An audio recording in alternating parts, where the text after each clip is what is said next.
Halo semuanya, selamat datang di sesi bedah materi kita.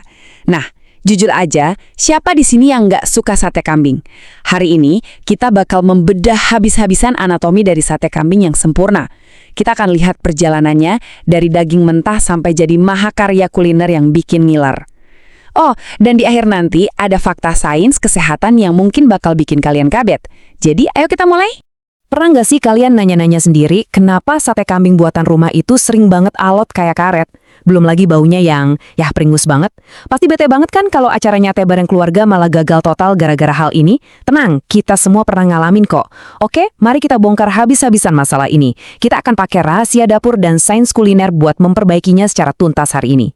Nah, ini dia rute perjalanan kita. Kita bakal mulai dari memecahkan misteri alot dan bau prengus, terus lanjut ke teknik potong daging yang benar. Habis itu, kita bahas senjata alami buat ngempukin daging, racikan bumbu, dan trik membakar. Sampai akhirnya, kita bahas bahayanya kalau makan daging kebanyakan. Semuanya penting banget buat nyulap daging yang keras kepala, jadi sate yang sempurna. Oke, kita masuk ke bagian pertama. Misteri alot dan bau prengus, alias sains dibalik aromanya yang menantang itu. Di sini kita bakal cari tahu apa sih sebenarnya biang kerok dari masalah persatean kita selama ini. Ternyata ya, bau prengus itu bukan sekedar rasa bawaan dari dagingnya loh, ini tuh murni masalah biologis. Jadi bau ini asalnya dari feromon khas kambing, yang paling banyak kumpul di area pangkal tanduk. Nah, feromon ini bisa menyebar ke bagian daging kalau proses penyembelihan dan penanganannya kurang bersih. Jadi ini benar-benar urusan sains, bukan sesuatu yang bisa hilang cuma dengan dibilas air. Ngomong-ngomong soal air, ini dia nih fakta yang paling bikin kaget. Insting kita pasti bilang kalau daging mentah kotor, ya dicuci pakai air biar bersih. Hayo, ngaku siapa yang sering begini? Padahal, rahasia para chef justru sebaliknya. Jangan pernah mencuci daging kambing pakai air. Gila kan? Air itu justru bikin bau prengusnya makin tajam dan menyebar kemana-mana. Terus gimana dong? Gampang, pakai aja perasan jeruk nipis buat menetralkan baunya, atau lakukan rebusan kilat sebentar, sampai berbuih, terus langsung buang air rebusan pertamanya. Jauh lebih efektif. Lanjut ke bagian kedua, teknik potong daging yang benar. Kenapa ini penting? Karena sebelum kita mikirin bumbu apapun, cara kita mainin pisau itu udah menentuin banget seberapa empuk sate kita nanti. Coba kita perhatikan aturan mainnya di sini. Pertama, usahakan pilih bagian prime cut, kayak khas dalam, luar iga, atau paha atas. Kenapa? Karena jaringan ototnya lebih sedikit jadi otomatis lebih empuk. Kedua, kasih waktu dagingnya buat istirahat, atau bahasa kerennya aging. Daging kurban yang baru disembelih, itu ototnya masih kencang banget. Kalau didiamkan sebentar, ototnya bakal rileks. Dan yang ketiga, ini dia rasio emasnya. 3 potong daging berbanding 1 potong lemak di siap tusuk. Ini kunci utama biar sate kalian juicy, gurih, tapi nggak bikin enak karena kebanyakan lemak. Nah, sekarang soal urutan eksekusi pakai pisau. Pertama-tama, pastikan kalian membuang selaput putih tipis atau silver skin yang nempel di daging. Kedua, iris dan singkirkan urat-urat yang keras. Nah, langkah ketiga ini yang paling krusial. Potong berlawanan arah serat daging. Ingat ya, berlawanan arah. Ini tuh ibarat pengempuk mekanis yang paling ampuh, karena kita memendekkan serat ototnya. Kalau kalian motongnya searah serat, wah siap-siap aja rahangnya pegal mengunyah sate karet. Sekarang kita masuk ke bagian ketiga. Senjata alami pengempuk daging.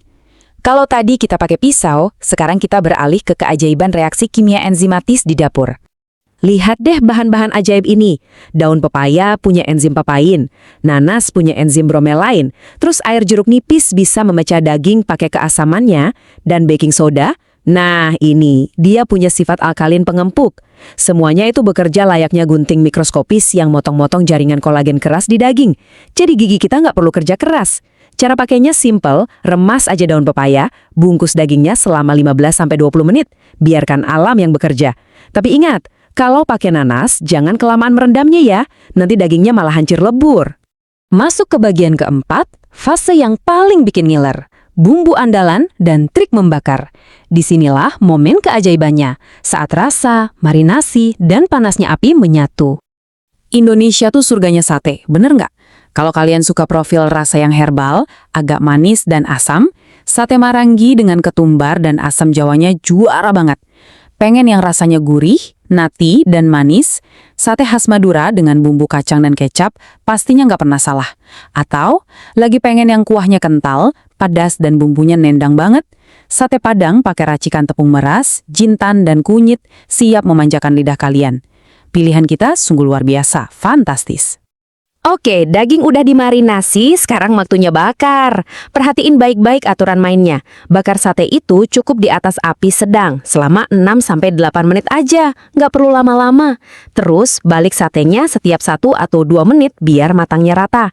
Jangan lupa untuk sering-sering dioles atau di-baste pakai campuran kecap manis dan sedikit minyak atau margarin. Intinya, jangan pakai api yang kegedean atau dibiarkan tanpa pengawasan. Sayang kan kerja keras persiapan kita bisa hancur berantakan gara-gara gosong. Lalu ada satu aturan mutlak yang wajib banget diingat. Jangan pernah menekan atau memeras daging pas lagi dibakar. Sering banget kan kita lihat orang ngelakuin ini, padahal itu kesalahan fatal. Kalau ditekan, semua saripati daging yang bikin sate itu juicy bakal dipaksa keluar dan menetes ke arang. Hasilnya, sate kalian bakal sekering kayu. Udah, biarkan aja panas panggangan yang bekerja perlahan. Nggak usah diintervensi berlebihan. Nah, ini dia plot twist dari pembahasan kita hari ini. Bagian kelima, bahaya terlalu banyak makan daging. Kita harus slow down sedikit nih dari perayaan kuliner ini. Sate emang enak banget, tapi kita juga harus menghadapi realitas medis soal apa yang terjadi di tubuh kita kalau makannya kalap. Coba perhatikan angka ini, 8. Menurut para pakar kesehatan dari Universitas Muhammadiyah Surabaya, ada setidaknya 8 ancaman kesehatan serius yang mengintai kita kalau sampai hilang kendali pas lagi pesta sate. Mari kita bedah apa aja dampaknya buat sistem tubuh. Daging itu tinggi protein dan lemak, tapi nol besar soal serat. Makanya gampang banget memicu sembelit. Terus, mencerna protein secara masif itu butuh air yang nggak sedikit. Ujung-ujungnya kita bisa dehidrasi. Kerja berat pencernaan ini juga menguras energi, bikin kita gampang capek dan bahkan bikin bau badan makin menyengat. Jangka panjangnya, konsumsi lemak jahat dan kolesterol bisa memicu penyakit jantung. Ada juga tumpukan asam urat dari purin yang memicu batu ginjal, berat badan naik, sampai yang paling menakutkan, risiko terbentuknya sel kanker. Bicara soal resiko kanker, kita harus paham sedikit soal proses kimianya. Ada senyawa yang namanya HCA dan PAH. Ini tuh senyawa karsinogenik yang sangat berbahaya. Kapan munculnya? Biasanya saat daging dimasak pakai suhu yang terlampau tinggi, atau pas zat organik di daging terbakar sampai jadi arang hitam. Makanya, ingatkan aturan pakai api sedang tadi, itu bukan cuma biar tekstur satenya bagus, tapi secara harfiah merupakan langkah penting buat melindungi sel tubuh kalian dari resiko penyakit mematikan. Tapi nggak usah panik dulu, solusi praktisnya ada di hadapan kalian. Kuncinya adalah keseimbangan. Boleh banget kok makan sate yang super enak itu. Asalkan, pastikan kalian selalu mendampinginya dengan porsi sayuran yang kaya serat, buah-buahan segar, dan pastinya minum air putih yang banyak. Bantu tubuh kalian melakukan tugas pemecahannya dengan baik. Sekarang kalian udah punya semua rahasia dari ilmu kuliner sampai sains pamungkas buat bikin hidangan sate kambing yang luar biasa sempurna. Dari urusan pisau sampai ke panggangan, semuanya udah kita bahas. Tapi pertanyaan sesungguhnya buat kalian adalah, dengan hidangan seenak dan seharum itu di depan mata, apa kalian punya cukup pengendalian diri buat tahu kapan harus berhenti makan? Terima kasih ya sudah bergabung di sesi bedah materi yang seru ini. Selamat bereksperimen mempraktikkan ilmunya di dapur, dan sampai jumpa di pembahasan luar biasa kita selanjutnya.